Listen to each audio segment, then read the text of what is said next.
Hi, everyone. My name is Natalie Gochner. This is Both Sides of the Aisle. I represent the political center, and I'm at the Capitol with Senator Dan McKay. Hey, everybody. Good to be here. He's on the right, and on the political left, Shireen Ghorbani. Hello, and hey, listeners. How you doing? Yeah. Hanging with us? Thank you. So I don't know where to start, but we're going to go to our nation's capital, and let's do USAID first. So this is the Doge, the money-saving, Elon Musk efforts, and has pretty much taken the rug out from under USAID. Yeah.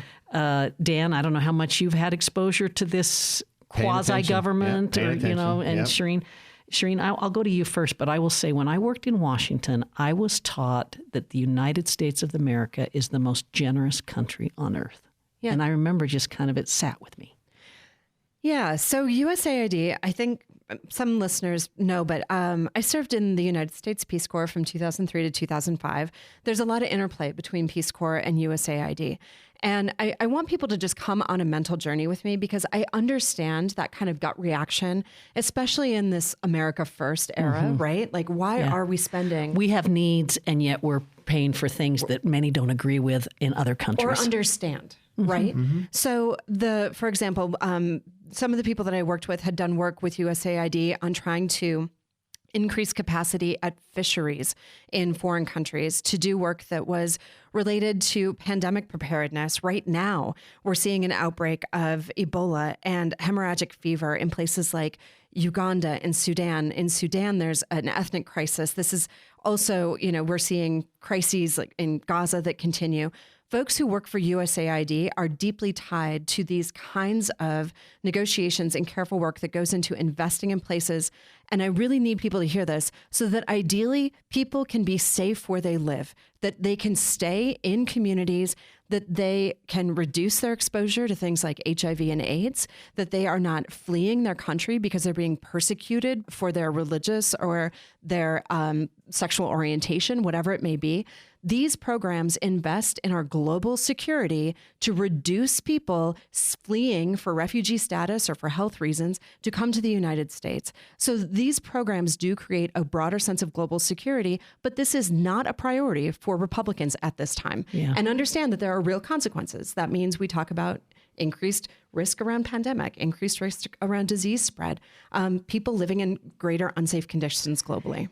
Dan, you have listened patiently. You just watched and listened to Shireen there. Give us your quick take. Well, our goal, we got to be respectful, right? Yeah. And I love that. And we got to be a generous country. And we got to be a generous country. And I get all of those things. Where much is given, much is required, right? Nobly say obligate. That's our idea.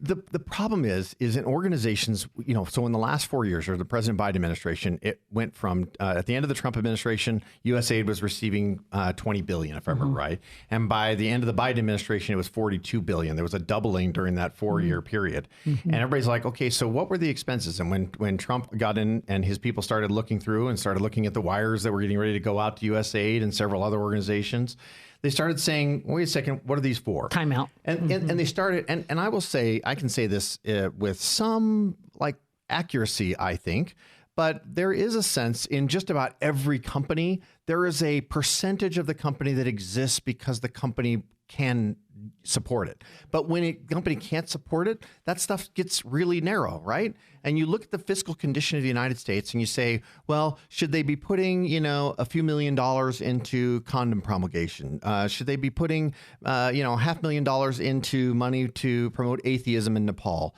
Should they, go down some of the lists of the DEI initiatives? I mean, there were money in that stuff. And if you just look at all of the things that were potentially being saved, even if part of them were true, it's like, man, there's got to be some other way to do this that doesn't include these things. And the president is following this track with block grants to states, right? He's saying, well, maybe we don't need to have an NGO or an organization that's doing this. Maybe direct grants are the better way to go on a lot of things. And I just have to go back to this kind of notion. I think it's really important that we stop just sort of lumping. I mean, at this point, DEI is responsible for everything from plane crashes to, I guess, the reason that we need to find money to give tax cuts billionaires. So DEI, when we're talking about diversity, equity, and inclusion, when we're thinking about programs that are, for example, protecting folks, I don't know if you have been following, but what is happening to queer people in places like Russia, where they're regularly killed, right, for being a queer person. when we talk about diversity, equity, inclusion, that is what I just think it's important to kind of break these things apart. Our worldview, Shireen, about how we feel about one thing or another, and we try to push it on other people. There used to be Democrats used to be really against, colonialization of America, right? Wow. And you look at where we are, is we seem to be expanding along that principle. And if you look at the money that USAID and others were sending out, it's clear we're trying to put our way of lifestyle into other cultures. I'm not sure that's the right way to go. Well, we've done that, forever when we think about interventions that we've had on governments that we don't like, right? So I'll just say, Dan, last time I was on this show, I think we referenced the term shock and awe. This administration is engaged in shock and awe, in my opinion. Yeah. I think how you do things matters. And it's quite interesting to me to see Elon Musk now be a special government employee. I think it's also interesting that he's now got, a spot, an office, nearby the president. We could talk a lot about that, but I want to just ask this. How long do the two of you think it is before Elon Musk and Donald Trump have a falling apart? Oh. Let's see if we can predict something here. I will say, maybe you don't think it's going to happen. I don't know if there's a timeline, but I will tell you when the first politically hotbed issue that his base doesn't support that Elon touches, that's when it blows up on that relationship. I'm not sure what that third rail is yet because nothing appears to be sacred to the president. But at the end of the day, that's when I think it blows up. All right.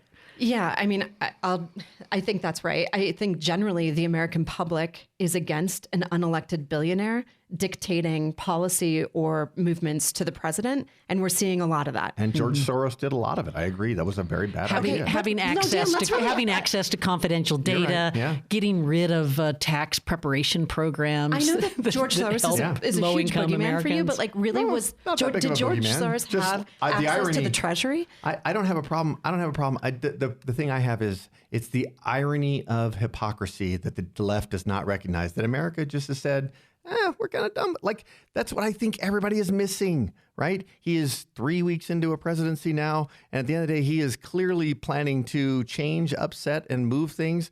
And he got there with the mandate he feels, and I agree with him. And so let's see what shakes out. Because what if, this is the only thing I'll ask you. Everybody says, well, the deep state, this or that. You hear that on the right. Sometimes you hear it, from the far left as well.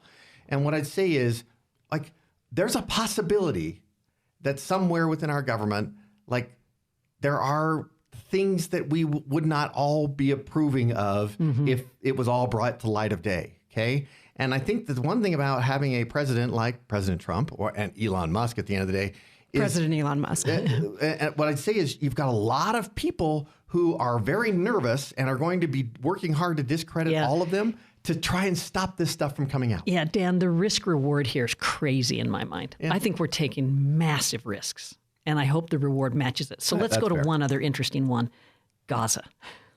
This week, President Trump, basically laid the path for U.S. intervention in Gaza, potentially troops on the ground, potentially taking a role in, developing it as taking a Riviera of the Middle East. That blindsided me. I thought he was against, involvement in foreign wars. That's one place with the president. I'm like, I don't know, man. That's not Gaza of all places. I know. I know. Greenland, I get, but Panama Canal, I get. I get them. There's some interest, but the risk to developing Gaza and thinking that it doesn't become a symbol that is constantly under terrorist threat. Right. So, and just like, let's back up a minute. If you can understand one thing that I believe about this presidency is that it is a grift. What he wants to do, and there has been numerous commentary from his son-in-law, Jared Kushner, who would like to develop this area of land, which is beautiful. I mean, it has been decimated now. If you've not been to Tel Aviv, it's an unbelievable city. Yes. So this because area of the world, it's the Mediterranean. It's the Mediterranean. Yeah. It's gorgeous.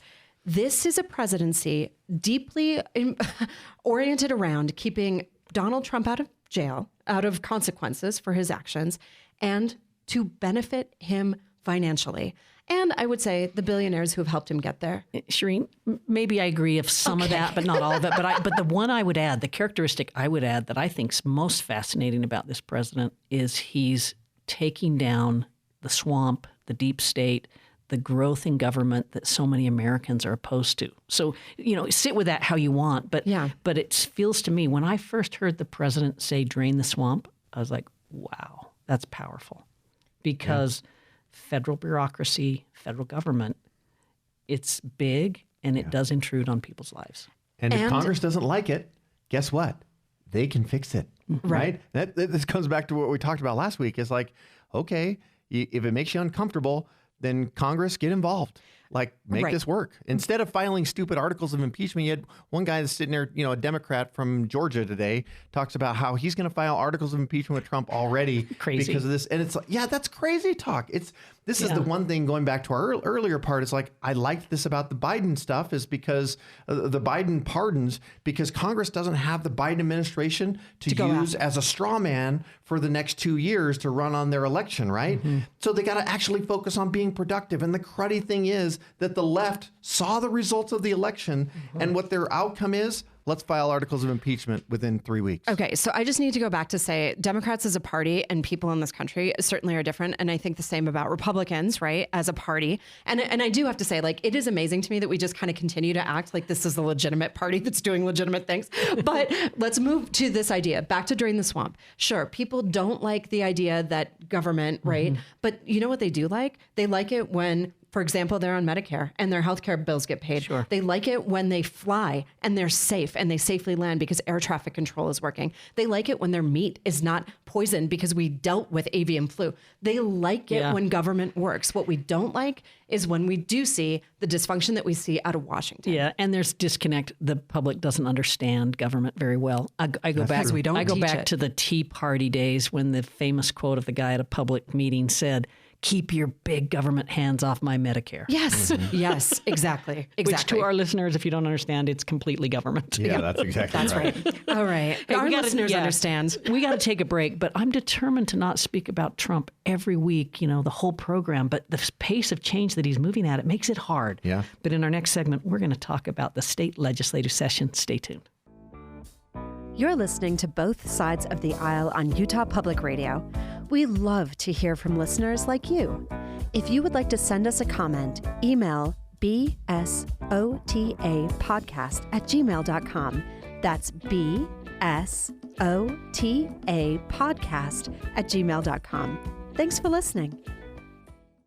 Shireen Gorbani on the left. Dan McKay on the right. Natalie Gochner in the political center. This is Both Sides of the Aisle. I'm so grateful to be with my friends here. I learned so much on this program from both of you. I was telling Shireen, Dan, that I'm not keeping up on the news because I'm sort of emotionally withdrawn. It's hard for me. And then also I'm really busy. Is it because you have very much a respect for institutions, right? Like that's always like a thing for you. And so seeing the institutional changes and the disruption that you know that the people and the productive middle not getting enough time and attention. Yeah, because maybe I agree with some of the problems with USAID, but I'd go about it differently. Yeah. And I feel like on Capitol Hill where I get involved, I'm always involved in trying to listen to both sides and find common ground to move forward. That's my sweet spot. Yeah. And I don't see a lot of that happening. The problem... No, I see it in Utah. I just don't see it nationally. And the one thing I'll offer, this is like, I have this philosophical debate about this issue every once in a while. When you have big government and small government, right? And the compromise means the government still got bigger. It just got less big than the bigger side planned, right?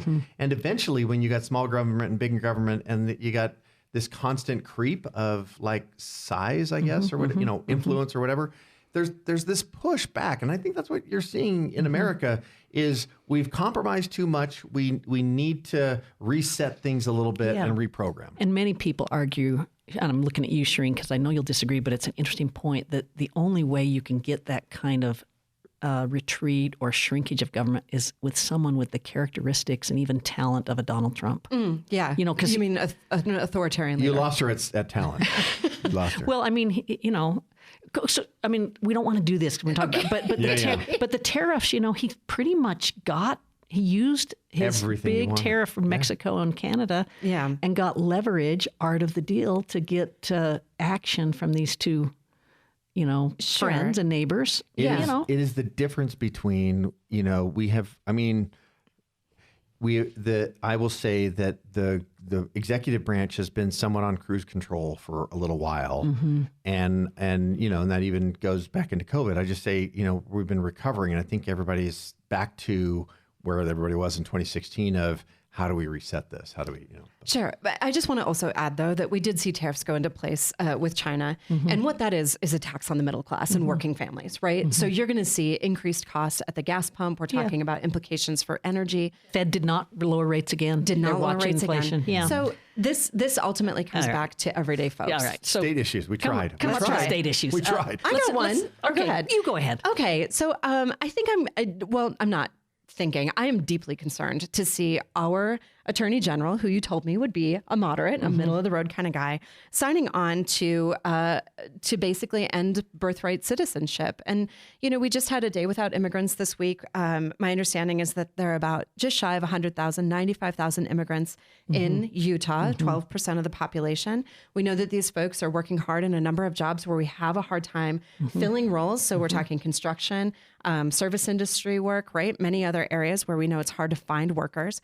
And to see this kind of action from our attorney general right out the gate is not heartening to me. And I also feel like it's out of step with values of many Utahns. Yeah.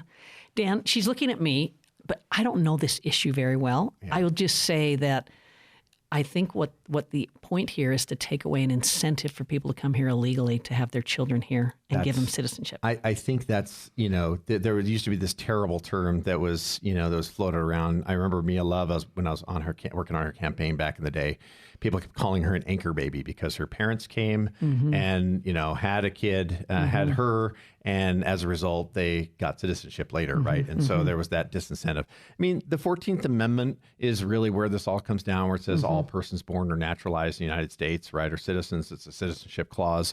And that really becomes the debate for, the field of debate. And there are some, in fact, I read the briefs, at least I read Utah's version of it. And as I look at that brief, what I see is there are questions as to unsettled law and how do we settle it, right? Okay. Is it good? Is it bad? So I don't know. Utah signs on to get those questions answered. I think that's a fair way to look at it. Generous interpretation. Generous indeed. I think, okay. Okay, Take me to vote by mail, Dan. This is such a big issue on Capitol Hill right now. I almost said on campus. That shows you my affiliation. I hear so much about how much people really like to vote by mail, and just really like the opportunity to vote by mail. I hear it from even, conservatives who under their breath are like, I know everybody else is saying it's a good idea, but I still feel like I want to vote by mail. So there's that part of it. House Bill 300 is the one that is being, debated as dealing with this issue. And there's still a lot of debate about it. I think the bill currently requires, we'll mail everybody a ballot, but in order to, return it, you've got to verify your ID when you drop it off. And I think what that's going to end up requiring is a lot more drop-off locations than we currently have. A lot more cost. Which then becomes a lot more cost. That said, make it easy to participate and difficult to cheat is like the principle that everybody's trying to follow when we're trying to do this. And there's got to be a way to solve both. Yeah. Dan, what's interesting to me is for me and most of the people in my little world, this does not affect them too much because they're going to vote. Yeah, and they have IDs. What I worry about is it creates a higher barrier and voter participation drops. That's really problematic to me. Yeah. I mean, we're already missing a lot of voters, right? We have a pretty good voter turnout rate in this state. And I think in part it's because it is easy. Do you remember what it is? No, the last I don't. presidential was over 84, 85%. Yeah, I was going to say it's a voting age population. It's kind of abysmal in municipals, but it's pretty good. Well, that's higher than I was thinking. I'm glad you could quote it, Dan, because that gives me some comfort. I was going to say 70. Yeah. 70, but yeah. But sorry, I don't want to interrupt you, Shereen. Okay, I'll just say that this to me feels like so out of step with what's happening. I feel like if Republicans were rapidly losing control in this state, and maybe if we had fair districts, you would be, but because we are not seeing that right now, I just have to ask, why are we making it more difficult for a super majority to continue to get elected in this state? The stories that we have heard, numerous actually, I should say, very few examples of voter fraud have come forward. And frankly, and I mean this lovingly, but some of the examples that come up are folks who are voting on behalf of their missionaries who are abroad. Yeah, this is voter fraud in our state. What is this trying to solve? Well, I think what you have is you've got you've got polling, you've got information around the state where people are having increasingly less faith in the election outcomes, right? It's not necessarily that there's an actual problem, but it's the perception. There is an actual problem, sure. It's the perception, right? So how do you fix the perception and fix the process so that at the end of the day, you fix the perception too? And I don't see, if we go forward and say, hey, you've got to have your ID when you drop off your ballot, maybe we'll do that for a couple elections, and then we'll say, we didn't get everything we needed out of that, or maybe we need to do it differently.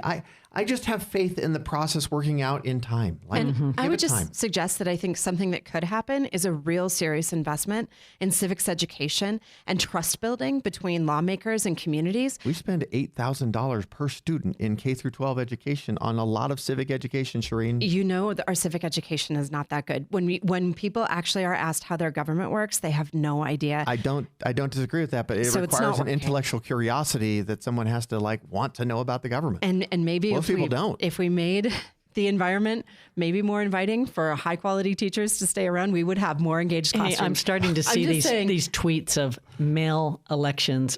Our thing are going to lead to mail elections, MALE. Oh, interesting. Yeah. So, hey, let's go to this gerrymandering case. This is really interesting. Yes. This is meaningful. Yeah. Right. So this is a case that's basically saying that the legislature, when they drew the boundaries, didn't pay attention to the citizens' initiative. It was heard in court last week. Who wants to go first here? Well, so basically the initial ruling from the state Supreme Court, or I guess not initial, but the ruling from the state Supreme Court says that Utahns do have a right to change their government. And the legislature threw the maps that were created by the Independent Commission into the trash. And I'll say there were some Democrats who voted for that too. So it wasn't just Republicans, unfortunately. And what the lawsuit then suggests is that we should have fair districts in this, that a majority of voters in Utah voted for fair maps, and we have the right to do that, to receive that. Now, this went to court on last week. What do you think is going to happen, Natalie? Oh, I have a gut feeling that the courts are going to say the legislature's okay on this. But that's, Dan, the reason I'm thinking that is it's so clear that it's a legislative responsibility. Yeah. And so I just have this feeling. And it was so disruptive to change congressional districts, I'll say, between censuses. Yeah, especially because we are looking at, if we redraw now, we're redrawing again because most likely we'll have a population that will warrant a 5th congressional seat potentially. And so, there's those dynamics. I don't know what to make of the hearing. It really is disappointing that, I felt like even though the Alternate Reform Clause did not exist at the time that the Citizen Initiative Clause existed, the Supreme Court mistakenly analyzed it as though it existed at the same time. Let's just let that to the side. And I will say, I understand the frustration and the concerns. Redistricting is the type of thing that is in the Utah Constitution left to the legislature. And they say it shouldn't be a political decision. I'm like, since when has real estate and map drawing and who serves in what place, since when is that not political? Yeah. It is political through and through. But I'm in the productive middle world, right? I would love to see them not break up cities. Simple things like that. That's fair. I'd love to see them not make it so you're in a different district than your local library. Right, which made a lot more sense which made a lot more sense back in the day when there was gaps between cities and there were actually quote communities of interest. Now it's wall to wall city on the Wasatch Front. I mean, you are not finding much space, and so the idea of and our city boundaries are super weird too in a lot of places. So I get it, and it would be nice to do that. I guarantee when you've got 200 or almost 300 cities in the state of Utah, if a couple of them share a representative, that's not too bad. Yeah, I'll just say that this is a very good argument for letting politicians pick their voters. Okay, one last issue before we close. Dan, you chair Rev and Tax, one of the most powerful, important committees on Capitol Hill.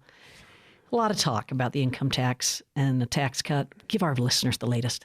Well, there's just a lot of discussion over, how much of a credit and where we're going to put it. I think you're seeing more, people are minimizing the governor's interest in the Social Security and maximizing the income tax and looking at the child tax credit, I think is where we're And you can't make final decisions till you have final revenue numbers. I was going to say, that's the problem is we're 2 weeks from numbers. Okay. So I would love for us to spend more time on this next week and really talk through the different components of that because they're all super interesting and they will take time. Yeah. So maybe we can promise that. Yeah. All right. Okay. I love it. The thing about taxation is that it is the greatest power, in my opinion, that government has. Yeah. To take your money by force. Yep. And how you do it really matters. And the things you tax and the things you don't tax create incentives and disincentives, and you have to mind them all the time. How do you do it efficiently? How do you do it fairly? How do you generate the revenue you need to provide the vital services? Yeah. Okay, well, that's a break here. Senator Dan McKay, Shireen Gorbani, Natalie Gochner. This is Both Sides of the Aisle, produced by Anthony Scoma. Thanks, everybody, for listening.